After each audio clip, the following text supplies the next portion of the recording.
चलो बच्चों, मैंने पिछली क्लास में आपको इलेक्ट्रोस्टैटिक्स पढ़ाया था। अब तक मैं 3 लेक्चर इसके ऊपर दे चुका। आज हम अगले एपिसोड पर आते हैं।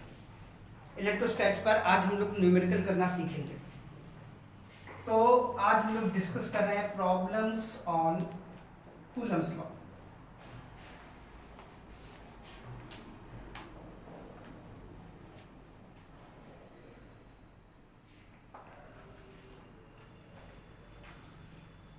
First we will discuss about problems on Coulomb's law. तो पहले शुरुआत में तो 2-4 सवाल बहुत सिंपल ले लेते हैं। सिंपल क्वेश्चंस पहले देखते हैं बेटा कि suppose I have 2 charges 4 microcoulomb and there is another charge 9 microcoulomb and distance between them is 20 centimeter। तो ऑब्वियसली दोनों अगर पॉजिटिवली चार्ज हैं तो एक दूसरे को रिपेल करेंगे, यानी इस पर फोर्स लगेगा इधर और इसके ऊपर फोर्स लगेगा इस साइड में। दोनों एक दूसरे से दूर भागेंगे और ये दोनों फोर्स दोनों पर बराबर बराबर होंगे। तो अगर मुझसे पूछा जाए, कैलकुलेशन किया जाए कि भाई फोर्स कितना है, तो भाई फोर्स का फॉर्मूला तो हमने पढ़ा 1/4πε0 Q1 Q2 बटे r² अपॉन r²। तो जब चार्जेस के बीच का मीडियम नहीं मालूम होता है हमको, तो हम उसे वैक्यूम ही समझ के चलते हैं। तो चलो भाई इसमें लेकिन एक बात ध्यान रखना, हम इस न्यूमेरिकल को आप अपने से कर सकते हो। हम सिंपली क्या करेंगे, वैल्यूज रखेंगे। 1/4πε0 की जगह लिखेंगे 9 × 10⁹, ये वैल्यू डालेंगे। चार्जेस Q1, एक चार्ज 4 माइक्रोकूलम है, पर 4 नहीं लिखना, माइक्रोकूलम नहीं लेना, हमको MKS सिस्टम में जाना है, सब कुछ MKS में ही रखना है। तो 4 माइक्रो के लिए 10⁻⁻6 ये रखना है Q1 के प्लेस पर। Q2 के प्लेस पर हमारे पास है 9 माइक्रोकूलम, 9 × 10⁻⁻6 और डिस्टेंस R जो हमारे पास यहाँ पर है 20 सेंटीमीटर। पर हमने आपसे कहा हमें MKS में रखना है, सेंटीमीटर नहीं चलेगा, मीटर में लाना पड़ेगा इसको। तो इसे मीटर में बदलना है, तो 0.2 मीटर या 20 × 10⁻⁻2 डाल दें मीटर। अब ये वैल्यूज इस फॉर्मूले में रखो, you will get your answer.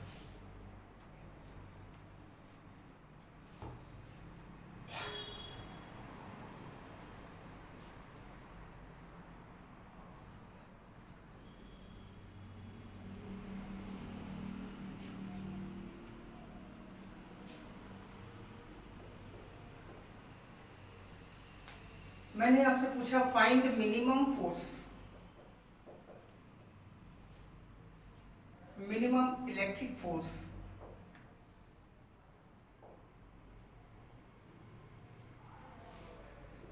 between 2 electrons, find minimum electric force between 2 charges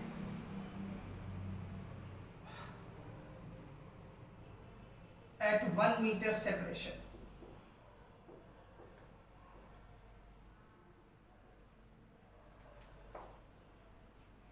देखो भाई, मैंने जैसे पहले कहा कि हम पहले आज बहुत सिंपल सवाल कर रहे हैं, वेरी सिंपल क्वेश्चन। कि मैंने आपसे कहा कि बेटा 2 चार्जेस हैं और इनके बीच का सेपरेशन यानी दूरी, इनके बीच में डिस्टेंस, इनके बीच में 1 मीटर है। चार्जेस Q1 और Q2, ना तो इसकी वैल्यू पता है ना इसकी वैल्यू पता है, पर हमसे कहता है इन दोनों के बीच में लगने वाला मिनिमम इलेक्ट्रिक फोर्स कितना होगा, अट्रैक्शन या रिपल्शन जो भी हो वो कम से कम कितना होगा। तो चलो भाई इस फॉर्मूले में आए, तो F बराबर इसकी वैल्यू आप लिखोगे 9 × 10⁹ Q1 Q2, ये दोनों नहीं मालूम हमको, पर डिस्टेंस R पता है 1। अब यहाँ पर प्रॉब्लम क्या आ गई, मुझे चाहिए मिनिमम फोर्स, फोर्स की वैल्यू निकालनी है, स्मॉलेस्ट फोर्स कितना हो सकता है। तो बेटा हम एक हैं कि भाई ये सबसे छोटा कब होगा, तो ये डिपेंड कर रहा है Q1 Q2 पर, है ना। F depends on Q1 and Q2। अगर Q1 Q2 छोटे होंगे तो F की वैल्यू भी छोटी आएगी। तो हम कहेंगे F will be minimum when Q1 and Q2 both are minimum. जब दोनों मिनिमम होंगे तो ये भी मिनिमम वैल्यू पर आएगा। और हमने ये भी बताया किसी बॉडी पे जो सबसे छोटा चार्ज पॉसिबल है स्टोर कर सकते हैं वो हम एक इलेक्ट्रॉन के बराबर मानते हैं 1.6 इंटू 10⁻⁻19 कूलम। इसको इसमें यहाँ रख दो, Q1 Q2 के प्लेस पर, you will get your answer.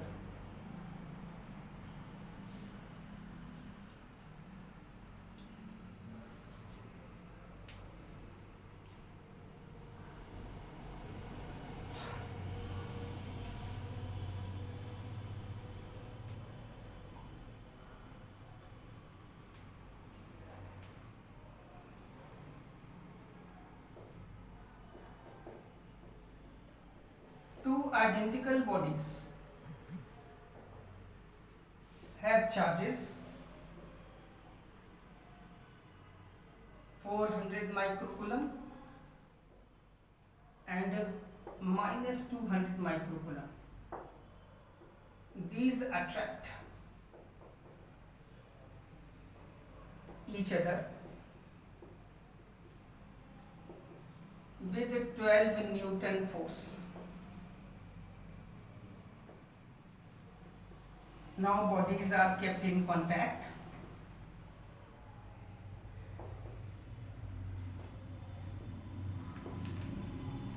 Kept in contact for some time. And then placed at previous position.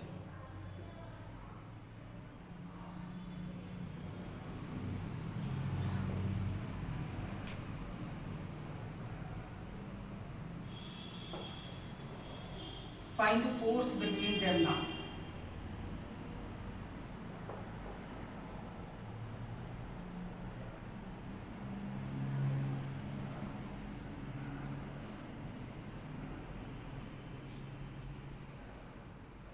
दो आइडेंटिकल बॉडीज हैं, मतलब सेम साइज की एक जैसी मटेरियल की बॉडीज हैं। एक के पास चार्ज है 400 माइक्रोकूलम का और एक के पास है -200 माइक्रोकूलम का, एक पॉजिटिव और एक नेगेटिव। तो this will attract each other. और ये फोर्स आपको पता है 12 न्यूटन का गिवन है। 12 न्यूटन के फोर्स से एक दूसरे को अट्रैक्ट करें। डिस्टेंस हमने इनके बीच में नहीं बताई आपको। फिर हमने इन दोनों बॉडीज को एक दूसरे के कांटेक्ट में रखा और वापस पुरानी जगह पे फिर से रख दिया। फिर से उनको उतनी ही उसी जगह रख दिया, यानी फिर से इनके बीच में डिस्टेंस r हो गई। ऐसा होने से अब इनके बीच में फोर्स का क्या होगा? तो बेटा इसके पास चार्ज है 400 और इसके पास है माइनस का 200। तो टोटल चार्ज दोनों बॉडी का मिला लिया जाए। जैसे ही दोनों जुड़ेंगी तो टोटल चार्ज हो गया 400 minus 200, it will be 200 microcoulomb. अब ये 200 दोनों बॉडीज आइडेंटिकल हैं और मैंने कंडक्शन में बताया कि जब भी चार्ज का डिस्ट्रीब्यूशन होता है तो साइज के रेशियो में होता है, पर दोनों बॉडी का साइज सेम है इसलिए चार्ज भी सेम होना चाहिए। तो इसलिए जब दोनों बॉडीज को आप अलग करोगे टोटल चार्ज कितना है 200 माइक्रोकूलम। दोनों एक जैसी हैं तो दोनों पर आधा आधा चार्ज बढ़ जाएगा आइडेंटिकल होने के कारण, +100 इस पर +100 माइक्रोकूलम इस पर।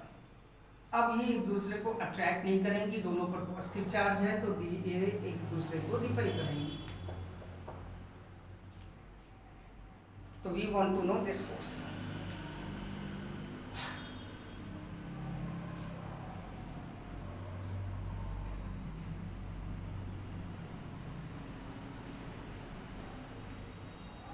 तो चलिए पहले केस में फोर्स लिखते हैं।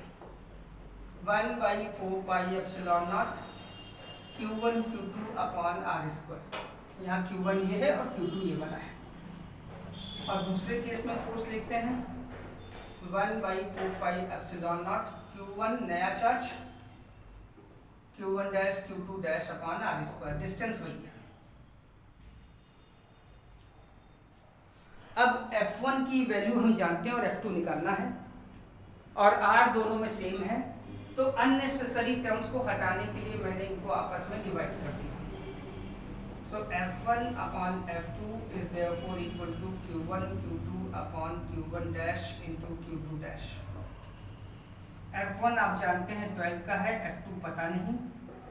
Q1 हमारे पास है 400 माइक्रो है माइक्रो के लिए आप चाहे तो 10⁻⁻⁶ डाल दें और चाहे ना डालें, क्योंकि नहीं डालेंगे तो भी ऊपर नीचे माइक्रो है, कैंसिल हो जाएगा उस। और दूसरा चार्ज मेरे पास है माइनस का 200 इंटू 10⁻⁻⁶। पर हम लोग जब कैलकुलेशन फोर्स का करते हैं तो साइन नहीं लेते, चार्ज के साइन को छोड़ करके फॉर्मूले में रखना चाहिए। अच्छा, अब सेकेंड केस में Q1 और Q2 कितने हो गए, Q1 डैश Q2 डैश की वैल्यू फाइनल इस नए सीन में, तो ये हो गया 100 माइक्रोकूलम का है और ये भी 100 माइक्रोकूलम का है। ये 10⁻⁻⁶ कैंसिल, 2 जीरो ये कैंसिल, 2 जीरो यहाँ भी कट गए, तो 12/F2 इज इक्वल टू 8 बचा।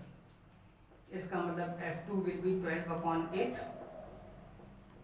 4 3 जा 4 2 जा 3/2 यानी 1.5 न्यूटन का फोर्स होगा।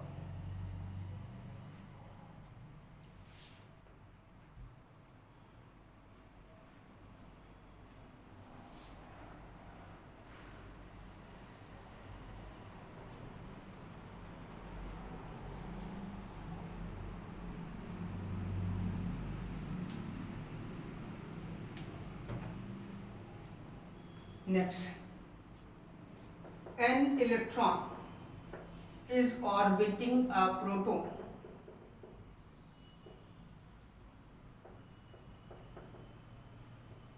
on a circular path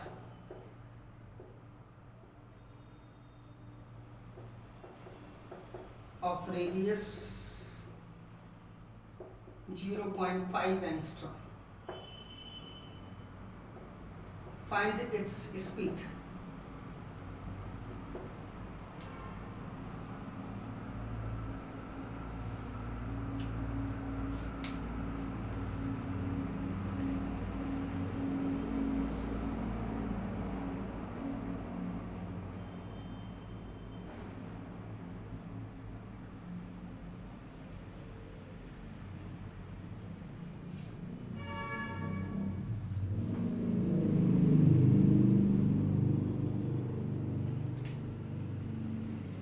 ये an electron is orbiting a proton. Suppose this is proton और electron is moving around the proton. ये electron है, electron की speed या velocity हमको निकालनी है, radius of the path is given, electron is moving around the proton।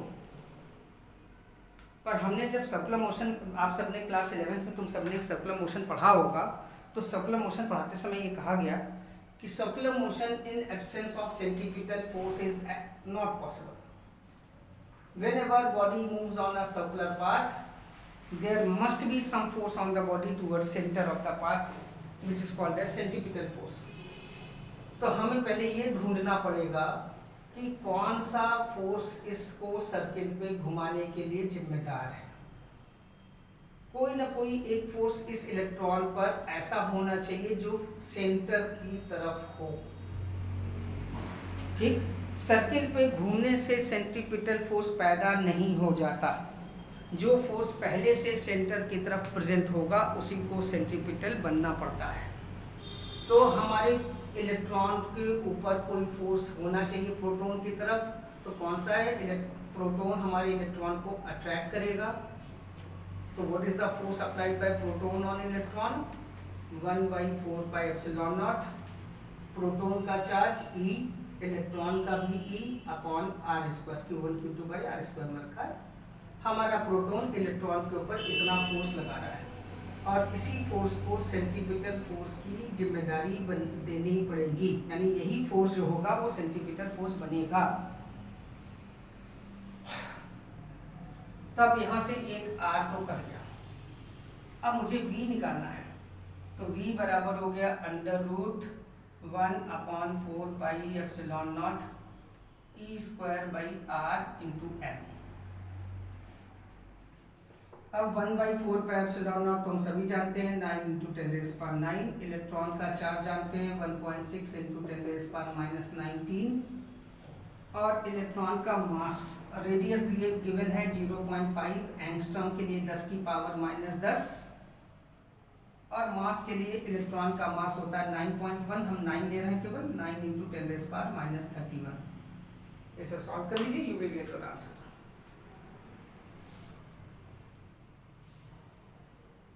तो अभी हम बहुत सरल सरल सवाल की ही बात करते हैं।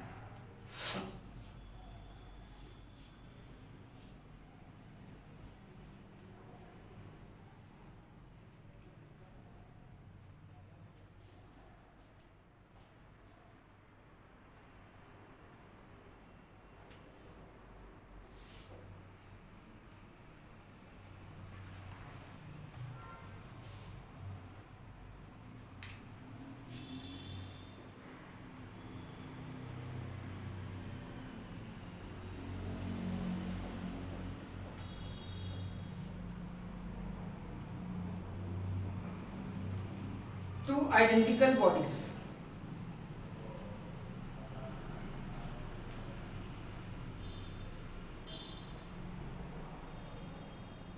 repel each other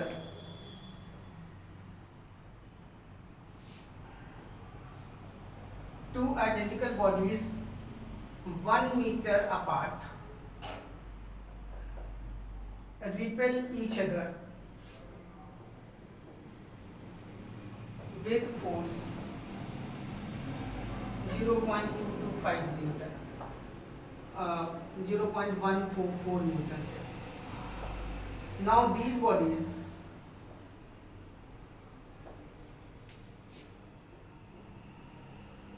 are kept in contact for some time.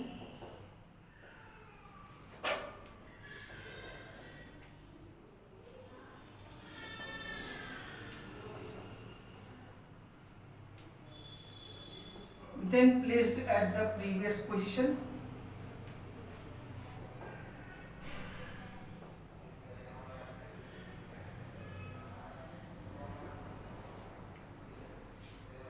Force between them is now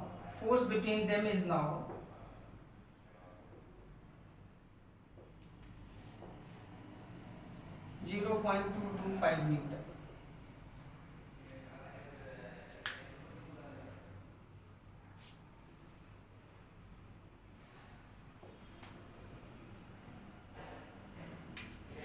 Find initial charges on them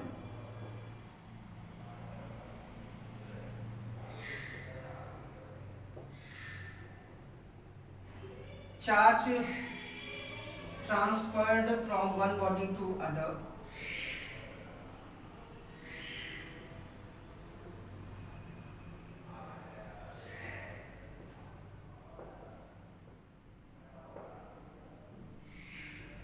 number of free electrons transferred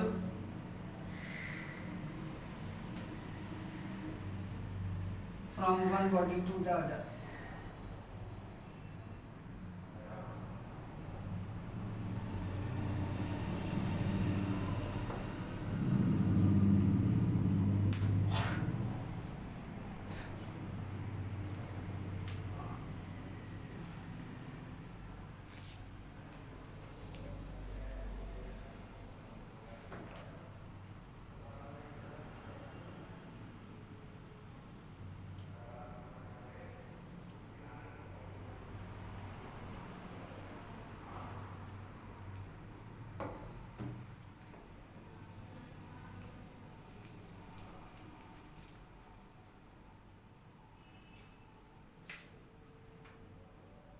तो ये दो आइडेंटिकल बॉडीज हैं, सेम साइज की बॉडीज हैं, सेम मटेरियल सेम साइज की। इनके पास initial charge Q1 Q2 है microcoulomb में, Q1 microcoulomb Q2 microcoulomb, separation is 1 metre and these two bodies repel each other with a force of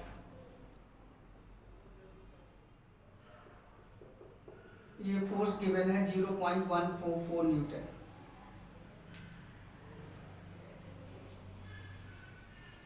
now फिर से मैंने दोनों बॉडीज को एक दूसरे के कांटेक्ट में रखा तो टोटल चार्ज हो गया Q1 + Q2 अब ये Q1 प्लस Q2 दोनों आइडेंटिकल हैं तो दोनों पर बराबर बराबर बट गया। फिर से इन्हें पुरानी जगह रखोगे तो अब इन दोनों बॉडी के नए चार्ज हो जाएंगे Q1 प्लस Q2/2 और Q1 प्लस Q2/2। आधा आधा चार्ज दोनों में चला जाएगा, डिस्टेंस वही है। तो अब जो फोर्स बदल गया है F2 वो 0.225 न्यूटन का हो गया है।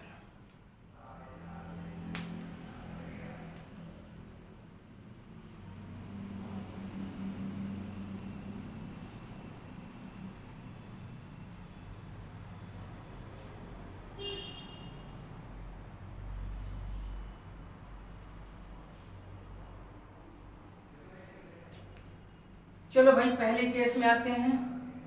F1 1/4 पे एप्सिलॉन नॉट की वैल्यू रख दी, Q1 into Q2 upon distance है 1 और F1 की वैल्यू है 0.144 Newton.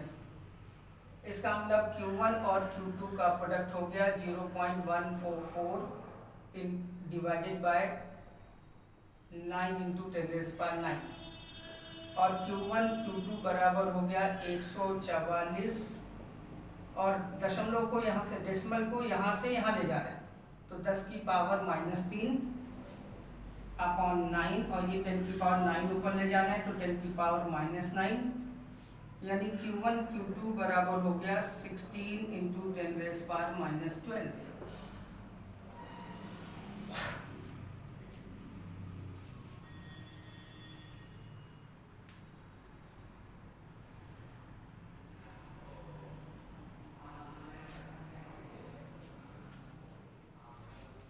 Now come to second C.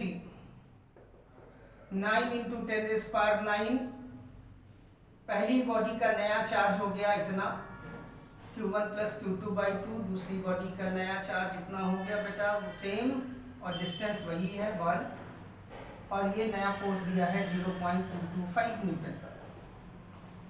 9 into 10⁻⁹ Q1 plus Q2 का होल स्क्वायर अपॉन 4 यानी 225 into 10⁻³ into 4 upon 9 into 10⁻⁹ is equal to Q1 plus Q2 whole square.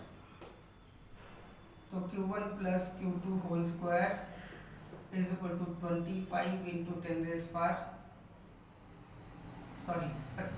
9 से divide करोगे 25 बार 25 into 4 100 हो गए 100 इंटू 10⁻⁻12 और Q1 प्लस Q2 की value देखें तो इट इज 10 इंटू 10⁻⁻12।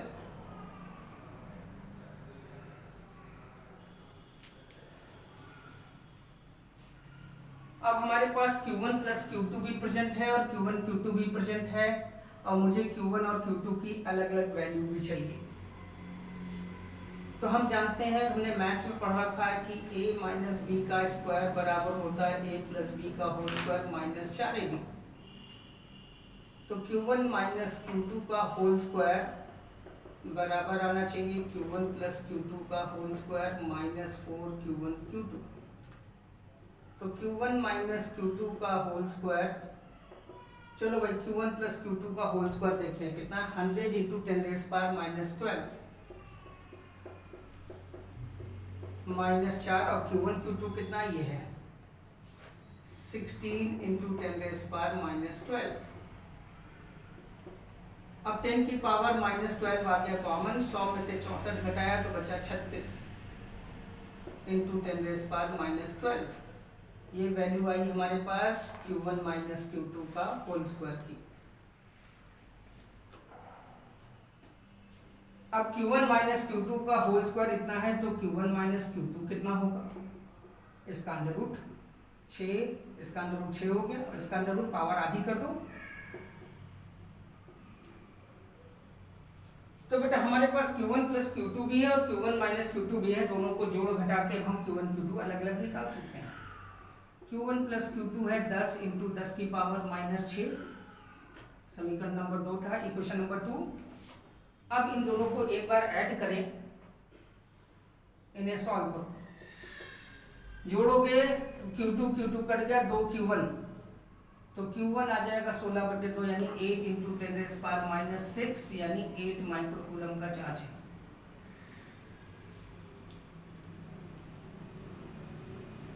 और Q2 की वैल्यू निकालोगे, इनको सब्ट्रैक्ट कर दोगे तो आ जाएगा 2 इंटू 10⁻⁻6 यानी 2 माइक्रोकूलम का चार्ज।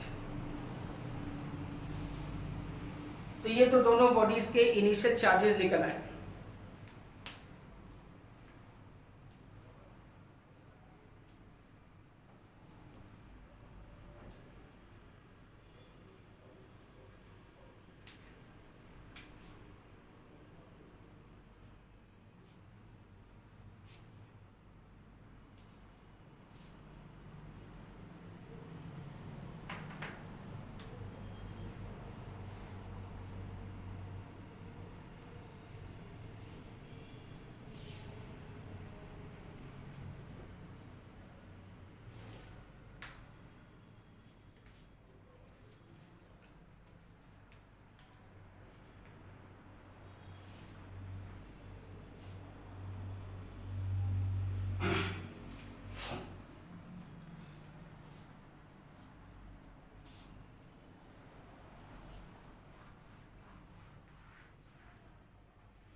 अब समझते हैं सीन में क्या हुआ।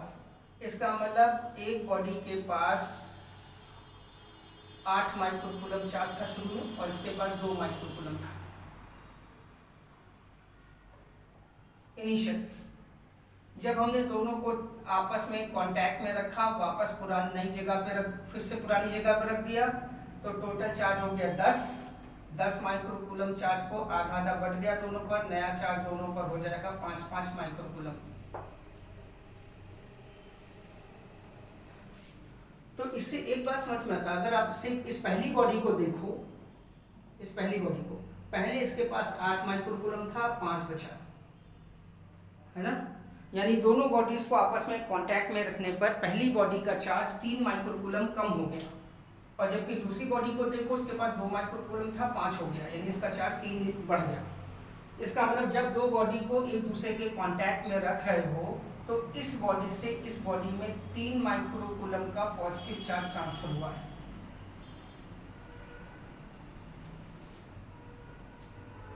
तो how much is the charge transferred?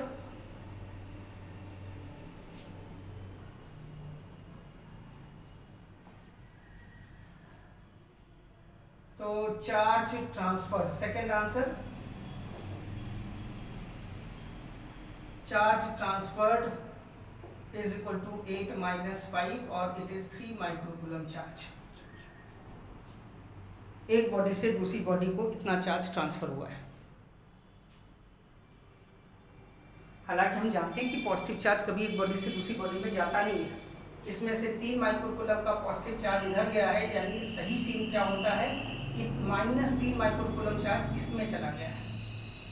Jump करने का काम हमेशा फ्री इलेक्ट्रॉन करता है, पॉजिटिव चार्ज कभी एक बॉडी से दूसरी बॉडी में नहीं जाता। अच्छा, ये तो चार्ज आ गया। तीसरे आंसर में आते हैं, चार्ज ट्रांसफर्ड कितना, इतना चार्ज निकल गया। तो अगर बेटा इसमें से चार्ज इसमें जा रहा है या इसमें से इसमें आ रहा है तो चार्ज को ले जाने का काम इलेक्ट्रॉन ही करता है। तो ये जो चार्ज ट्रांसफर्ड है इसे हम लिख सकते हैं Q बराबर Ne, जहाँ n का मतलब नंबर ऑफ इलेक्ट्रॉन्स ट्रांसफर। कितना चार्ज ट्रांसफर हुआ? 3 इंटू 10⁻⁻6। n मालूम नहीं कितने इलेक्ट्रॉन ट्रांसफर हुए, और E है इलेक्ट्रॉन का चार्ज।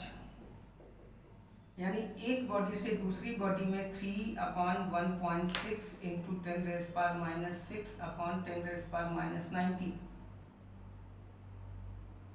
15/8। अब इसे आप कैलकुलेट कर लीजिए, 15/8 7.5 3.75 1.875 1.8 समथिंग इंटू 10⁻³ हो गया 13। डिवाइड करके एक बार चेक कर लेना, हो सकता है मेरा डिवीजन गड़बड़ हो। Clear?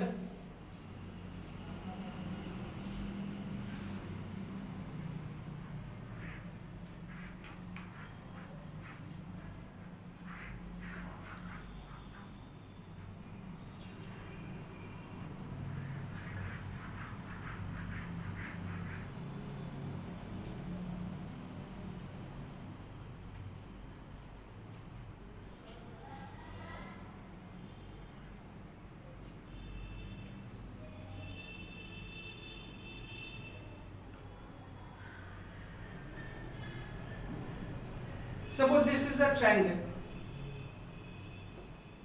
Its length are 3 meter, 4 meter and 5 meter. Right angle triangle. यहाँ पर चार्ज मैंने रख दिया 420 माइक्रोकूलम का. यहाँ पर चार्ज इस जगह प्रेजेंट है -16 microcoulomb and charge at this point is 1 microcoulomb. और मैंने आपसे पूछा find force on 1 microcoulomb charge.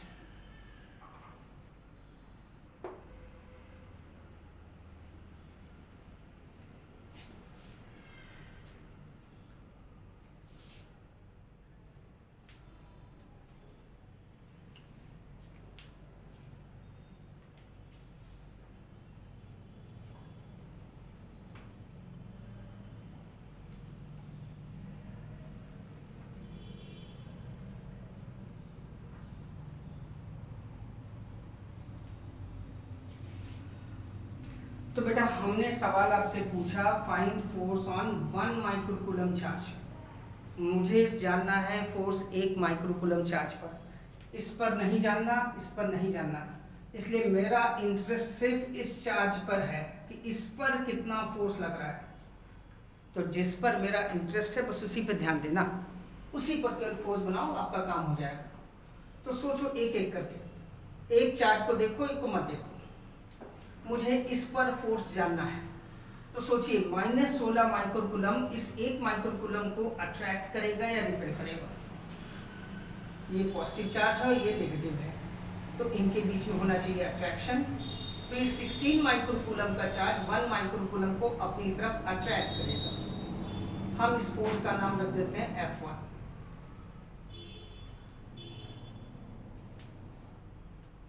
और ये 20 माइक्रोकूलम का जो चार्ज है इस 1 माइक्रोकूलम चार्ज के साथ क्या करेगा, ये भी पॉजिटिव है, ये भी पॉजिटिव है, तो इनमें रिपल्शन होना है. तो ये चार्ज इसके ऊपर फोर्स लगाएगा, इधर रिपेल करेगा, अपने से दूर भगाएगा. बस हमारा इंटरेस्ट सिर्फ इस चार्ज पर है. इसके बारे में पूछा है तो सिर्फ इसी पे फोर्स मैंने बनाया, इस पर नहीं बनाया, इस पर नहीं बनाया. जिस पर इंटरेस्ट है बस उसी पर फोर्स बना रहा हूं.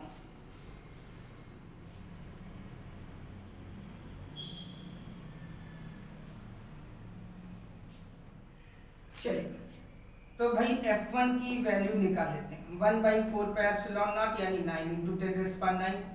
Q1 मतलब 16. माइनस साइन नहीं लेना हमको. कभी भी फोर्स निकालते समय जब तक वेक्टर फॉर्म में फोर्स ना लिखो, वेक्टर के रूप में ना लिखो, वेक्टर के फॉर्म में ना लिखो, तब तक चार्ज को साइन मत दीजिए. जब फोर्स को वेक्टर के रूप में, वेक्टर फॉर्म में लिखना हो तभी चार्ज को साइन के साथ लिखना है. तो पहला चार्ज है 16 माइक्रोकूलम Q1. दूसरा चार्ज है 1 माइक्रोकूलम 1 × 10⁻⁶.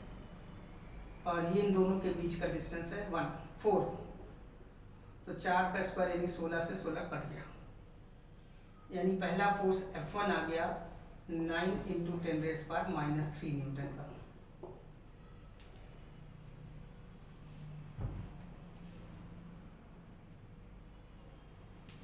अब जरा दूसरा फोर्स F2 निकाल लें. 1/4πε0 यानी 9 × 10⁹. इस चार्ज का फोर्स इसके ऊपर देखना, एक है Q1 और एक है Q2. तो 20 × 10⁻⁶,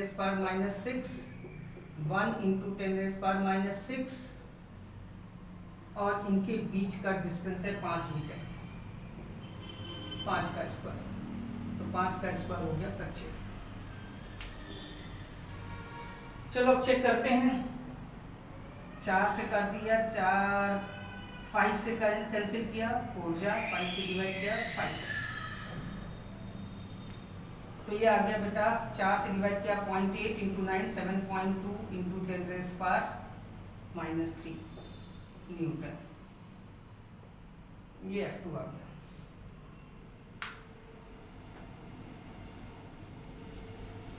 अब हमने F1 निकाल लिया, F2 निकाल लिया. ये मेरा चार्ज है 1 माइक्रोकूलम का. अब मुझे इनके बीच का ये एंगल भी चाहिए. भाई दो फोर्स हैं अगर किसी बॉडी पर तो मुझे रिजल्टेंट तो निकालना ही पड़ेगा. तो नेट फोर्स के लिए ये एंगल चाहिए. तो ये एंगल कितना है इसको हम पहले देखें। मान लो ये एंगल थीटा है, तो यहाँ पर कितना एंगल बनेगा 180 माइनस थीटा। तो नेट फोर्स क्या आना चाहिए, रिजल्टेंट की बात करें, under root F1 square plus F2 square plus 2F1 F2 cos theta. यहाँ थीटा की जगह इन दोनों के बीच में एंगल कितना है 180 माइनस थीटा।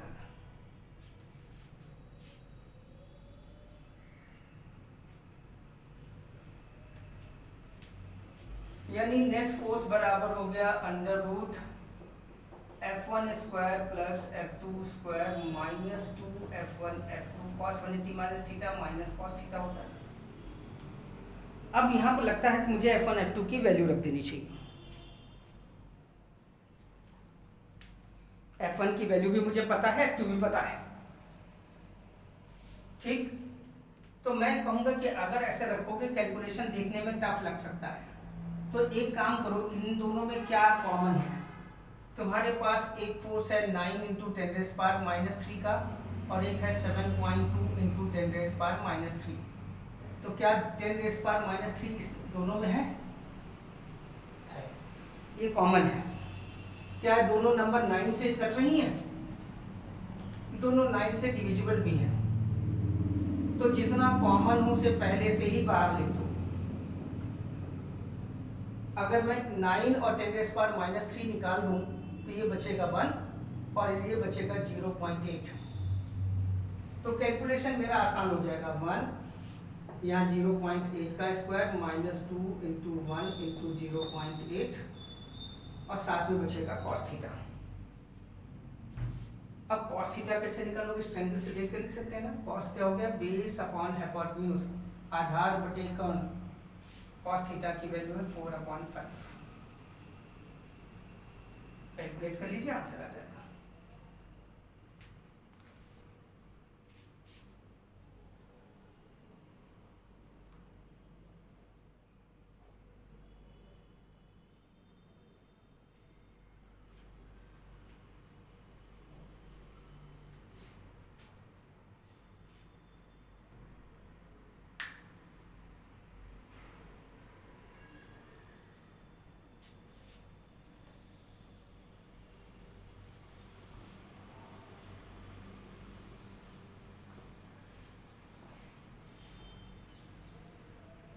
मैंने कहा कि आज मैं बहुत सरल सवाल कर रहा हूँ, सिंपल क्वेश्चंस कर रहा हूँ।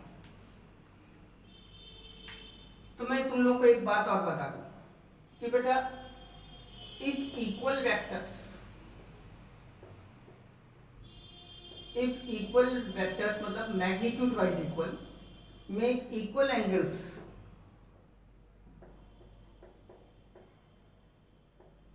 विद एडजेसेंट वेक्टर्स मतलब with neighbouring vectors, their resultant is 0।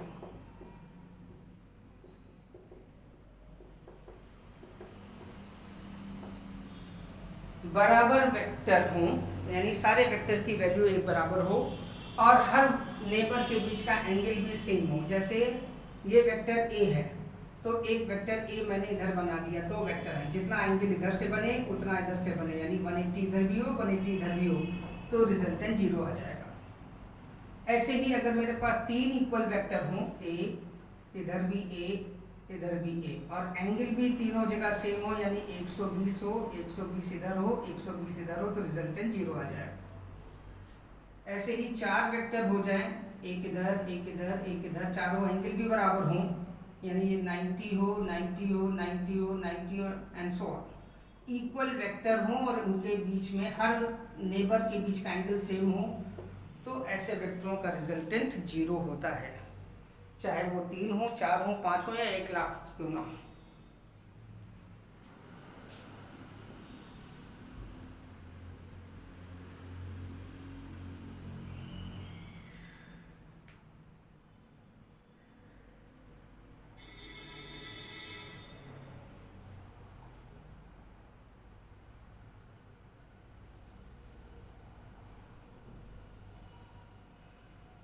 Suppose this is a regular pentagon.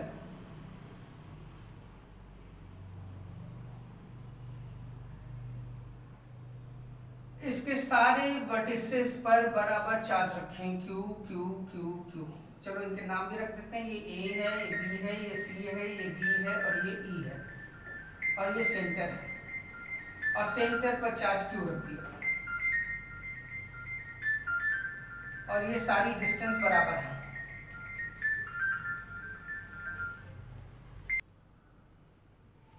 और ये सारी डिस्टेंसेस आर के बराबर है। मैंने पूछा what is force on the charge at centre.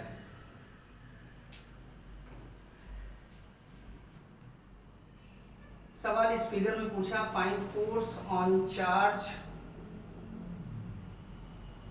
At centre.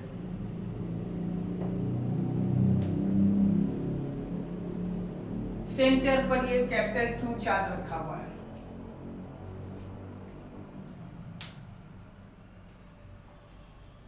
तो देखो बेटा, ये क्यू चार्ज है, ये भी क्यू है। साइन नहीं है तो साइन ना होने का मतलब दोनों को हम एक जैसा समझेंगे, दोनों को पॉजिटिव चार्ज समझेंगे। जब भी चार्ज में साइन ना हो तो उन्हें पॉजिटिव चार्ज की तरह यूज करें। ठीक, तो ये चार्ज है, इसने इसको रिपेल किया, इस फोर्स का नाम रख दिया F1। तो इस चार्ज ने इसके ऊपर फोर्स लगाया इस तरफ F2, इस चार्ज ने इस पर फोर्स लगाया इस डायरेक्शन में F3, और इसने इसको रिपेल किया इस तरफ F4, और ये चार्ज इस सेंटर वाले चार्ज को रिपेल कर रहा है इस तरफ F5।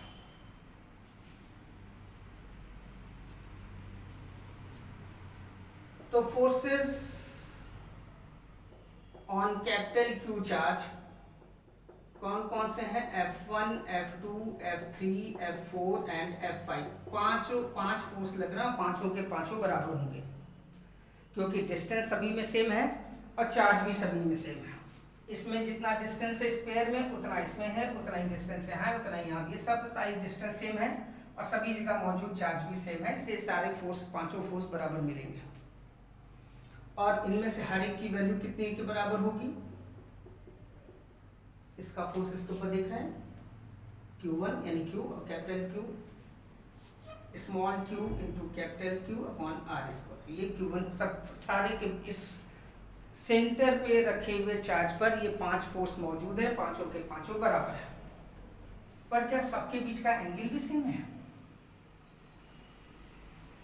इन पांचों फोर्सेस का वेक्टर रिजल्टेंट सभी जगह एंगल भी सेम है, तो इन पांचों का जो वेक्टर रिजल्टेंट है F1, F2, F3, F4, F5 यानी नेट फोर्स, टोटल फोर्स, इन सब का रिजल्टेंट वो 0 होगा क्योंकि सभी जगह एंगल भी सेम है।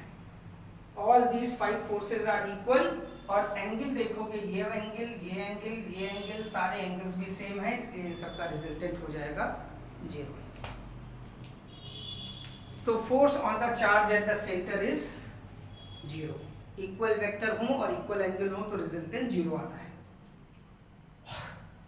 मान लो अगर हमने if charge at E is removed, अब अगर मैं कह दूं कि इस चार्ज को मैं हटा दे रहा हूं तो अब रिजल्टेंट फोर्स क्या होगा?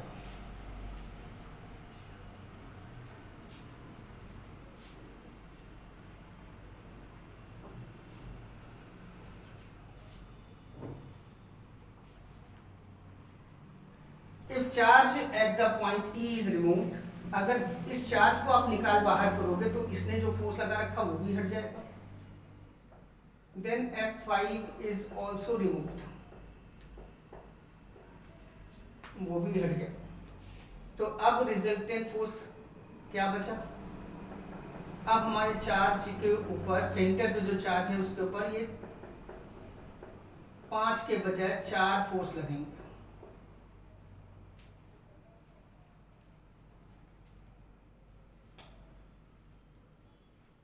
अगर मैंने इस चार्ज को इस ग्रुप से हटा दिया तो इसका फोर्स भी हट गया, और फोर्स हट गया तो इसका मतलब अब सेंटर वाले चार्ज के ऊपर 1, 2, 3, 4 फोर्स बचे। पर बेटा इन 5 का सम, इन 5 फोर्सेस का सम किसके बराबर है? 0। तो इन 4 का जोड़ किसके बराबर बचा? इसको इधर ले जाते हैं। इसका मतलब ये जो रिजल्टेंट है इन चारों का सम आएगा -F5 के बराबर।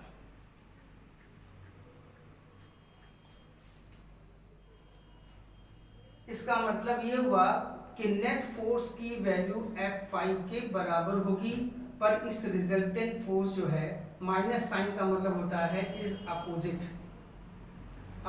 To F5। ये F5 के बराबर होगा पर अपोजिट होगा। और F5 की वैल्यू किसकी है, कितनी है, ये है।